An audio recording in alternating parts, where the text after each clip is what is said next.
So I can't really say that I was surprised by the reviews that Kraven the Hunter got. I mean, after all, the Sony superhero movies haven't really they've been if we're being honest. But I saw the trailer for this one and I thought to myself that there's something there. And then I saw it 2 days ago and damn, you guys were right.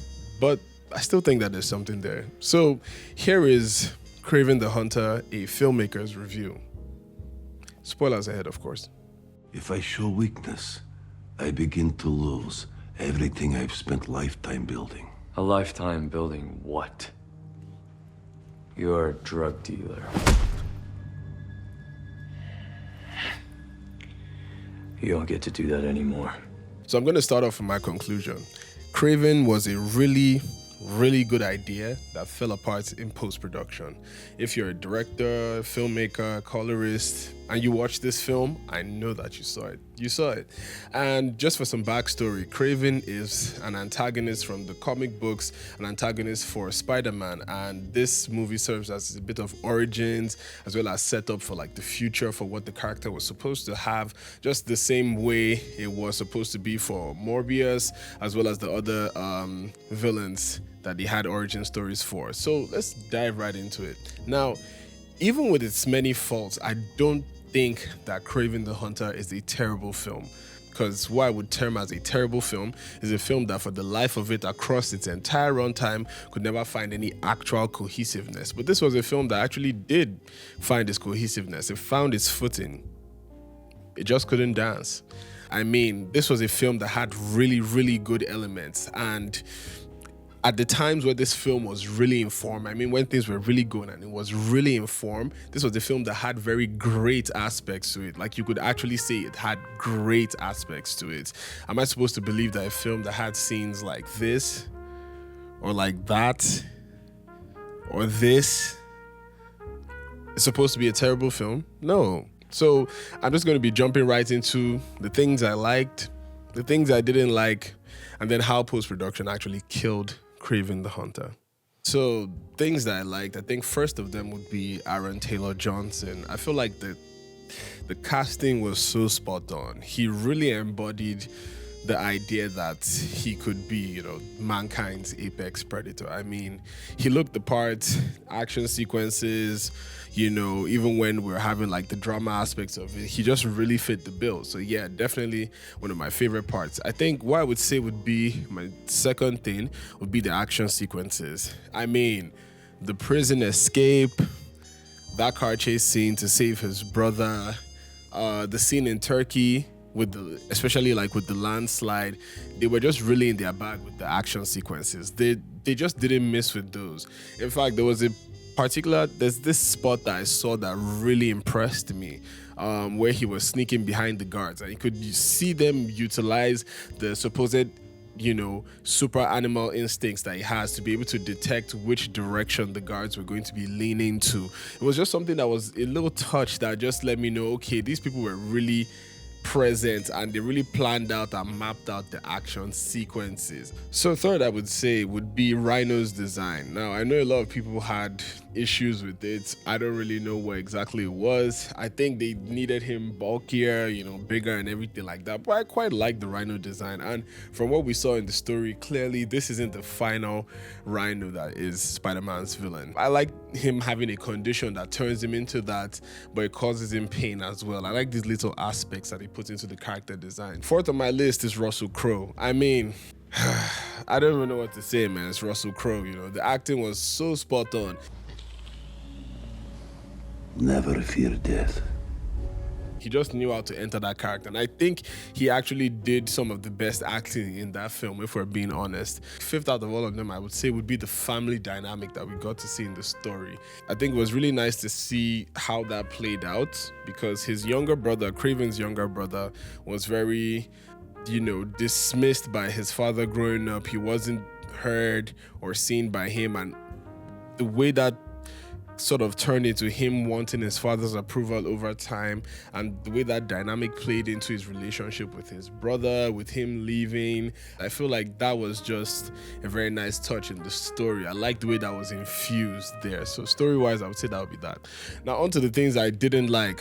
Number one, oh, for God's sake, another origin story.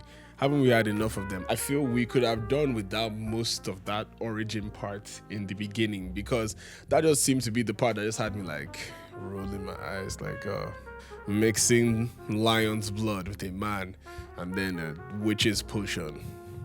Haven't seen that before. Okay, number two, what I did not like. The editing was so especially when it came to the pacing. It just kind of felt, especially for a movie that was 2 hours and 6 minutes, well, with credits, but for a movie that was close to 2 hours in actual runtime, I just feel like there was a lot of skimming through stuff. Third on my list would be Calypso. Man, you really could remove her from the entire film and you wouldn't feel the impact. Yep, that was such an unnecessary character to have there. Other than her giving him the potion, it could have been anybody else.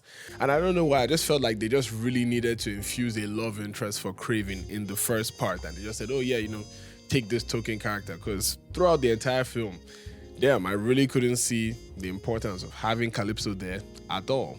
Number 4 on my list would be the fact that he never actually used his powers. I mean, I know I mentioned the scene where it showed like him using the animal instincts, but the movie sort of hinted at his ability to communicate with animals, and I don't know if it's reading their thoughts or communicating openly or whatever it was, but there was something there that was hinted at and we just never got to see it. I mean, towards the end we saw the bear and then we saw the leopard coming to his aid, but these were all things that just seemed almost circumstantial. We never actually got to see how he used these powers. And I don't know, something about the power sets just was never consistent, and that was something that was very off. Number 5 for me, the Foreigner. Also another character that you could have removed from that entire film and you wouldn't have felt the difference. All he came to do in that film was just count 1, 2, 3. He did nothing. Number 6 for me would be the Rhino. I don't know, man. Something about the guy was just off. So no, the Rhino character, 0. So number 7 for me would be the incoherent plot lines. I don't know. And there was this very convenient one of his where his father said, oh, your brother was always a chameleon. And I'm like, ugh. So let me guess. He's the chameleon, another Spider-Man villain. It was too on the nose, stuff like this is why you get the terrible reviews, because the critics just sit and they roll their eyes all the way back. I was like, man, this shit sucks. The last but not least, I hated that stupid ending. And then the father's last gift to him was a sleeveless crop top. Sleeveless fur crop top. Placed very nicely in front of a cleaned mirror for him to give us those abs. Now, just on to the part where, I speak about how post-production killed this. This was a film you could clearly tell they needed to get it shorter, and it just sort of fell apart along the line. I feel like if we had a 3-hour version, it would be a lot better, but we can't always be waiting for a director's cut. There was quite a lot of scenes that they could have taken out to make space for some more stuff. But they just didn't pull it off very well, and I feel like the film just spent so much time, and this is another reason why I don't like origin stories anymore. They spend so much time setting up, oh, this is the powers of the character, this is who this is supposed to be, this is the love interest, this is this and this is that, and ultimately you just can't put it together again in post. And this is why I feel like they need to start putting origin stories in already established characters' movies. Like, imagine you had Kraven's origin story at the end of Venom 3 or something along the lines of that. Then we could just get into the action in an actual Kraven film. Yeah, overall, I feel they had a lot of really good ingredients, but they just couldn't nail it. And yeah, that's pretty much the review for me. I still think it's a very enjoyable watch. It had very great moments when it was great. I mean, there was never any point in time where anyone who I was watching it with was like, yeah, they wanted to go do something else. I didn't even want to leave at any point to to do anything else. So for you to be able to sit down 2 hours and 6 minutes, see that whole thing, there's something there. So I would definitely say, if you've watched it, to please give it a second watch, see if there's anything that you like about it. And if this is the type of person that likes to see spoilers first, you should actually go see it. Has really great moments. And yeah, that's just my review for it.